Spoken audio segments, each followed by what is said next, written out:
On commence ce feuilleton avec les dernières confidences du président Sarkozy à notre consoeur Sylvie-Pierre Brossolette du Point, le président français qui annonce 8 à 10 prochaines mesures anti-crise. Car, je cite, si l'Italie s'écrase, ce sera ensuite au tour de la France et de l'Allemagne. Nicolas Sarkozy confie qu'il a appris son métier de président et confirme aussi qu'il prévoit d'être candidat le plus tard possible. Car après, les gens vous regardent différemment, votre costume chatoyant devient terme. Et une indication à ce sujet, selon notre journaliste Damien Fleureau, le président s'exprimerait le 12 mars prochain sur TF1. Cela pourrait être un tout petit peu après son annonce de candidature.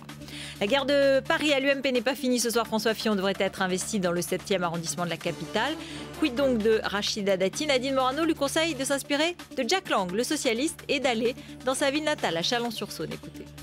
D'abord, je ne voulais pas l'envoyer à Châlons, ce sont les élus de Châlons qui la réclament. Quand vous avez des élus qui viennent à la Commission nationale d'investiture et qui disent « Nous serions heureux d'accueillir Rachida Dati parce qu'elle a grandi là et parce qu'elle y est née », regardez Jack Lang qui se fait un plaisir de venir atterrir dans les Vosges alors que c'est sa région d'origine qu'il y est né et qu'il a grandi.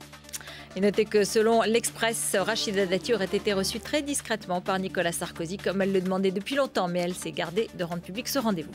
On finit le feuilleton avec les cartes de vœux de Michel Sapin, le très proche de François Hollande. Il cite Camus. Qu'est-ce qu'un homme révolté? Un homme qui dit non, mais s'il refuse, il ne renonce pas. C'est un homme qui dit oui dès son premier mouvement, moins poétique.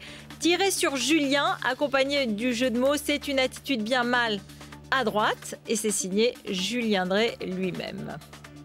Voilà, l'œil de Benjamin nous dévoile ce soir les coulisses du QG de campagne de François Hollande. Il a été inauguré ce matin.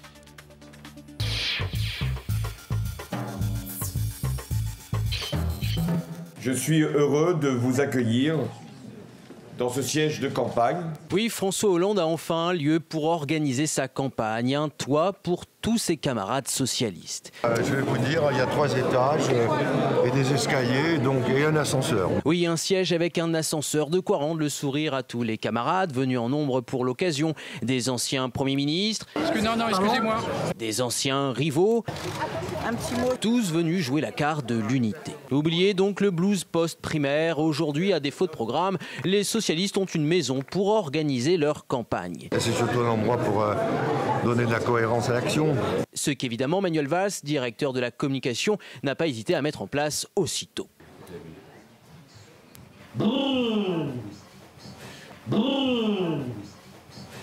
Oui, dans la maison de François Hollande, tout le monde est le bienvenu et ses proches collaborateurs ont enfin un bureau pour travailler.